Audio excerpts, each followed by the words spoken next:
When Uyghur Congress President began speaking in the general debate at the UN Human Rights Council 54th session in Geneva on Wednesday, the Chinese interrupted him twice. A Chinese diplomat intervened and requested the floor to object. The Chinese envoy claims that he is not a representative of the so-called NGO.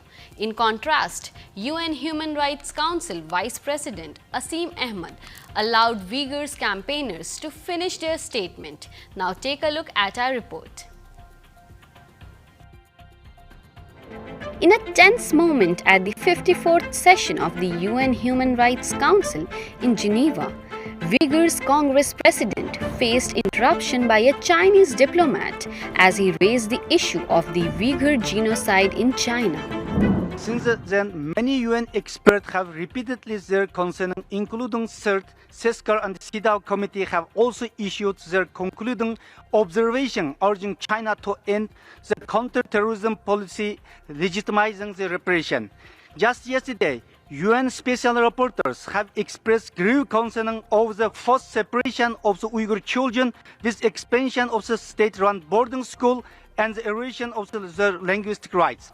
Despite increasing number of UN documents, this council has failed to meaningfully address accountable avenues.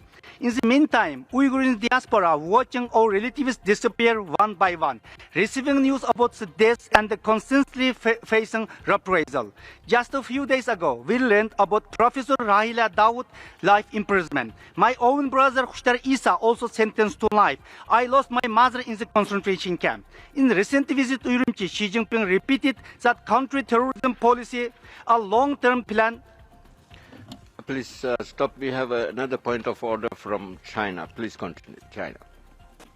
副主席先生，该非政府组织反华分裂分子滥用人权理事会平台攻击中国国家领导人，违反了人权理事会议事规则。中方要求主席立即终止该代表的发言。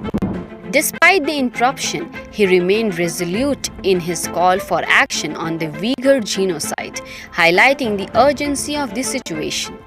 Xi Jinping repeated the counter-terrorism policy long-term plan, starting this repression will not end anytime soon. We must remember to uphold the promise of never again. China's government, it was not the first time, of course. China's government don't want to see me as a council, and the Chinese government don't want to Uyghurs' voice being raised in the UN Human Rights Council because today millions of people still is suffering. Millions of people is still in the suffering concentration camp. Today, more than million Uyghur children separate from family. This is the serious issue today. This is the correct platform to raise this issue. But Chinese government don't want. Chinese government trying to hide the reality. Chinese government trying to hide it is crime in front of the UN and the other international platform. Yeah. They said in the house, that your NGO is not registered and you are not the right person to speak at this platform. Well, China is creating such a excuse to trying to stop us. Actually, I am a member of this organization. I have accredited, so that's why in the vice president check and let me continue to speak. So China is all the time creating some reason trying to stop us.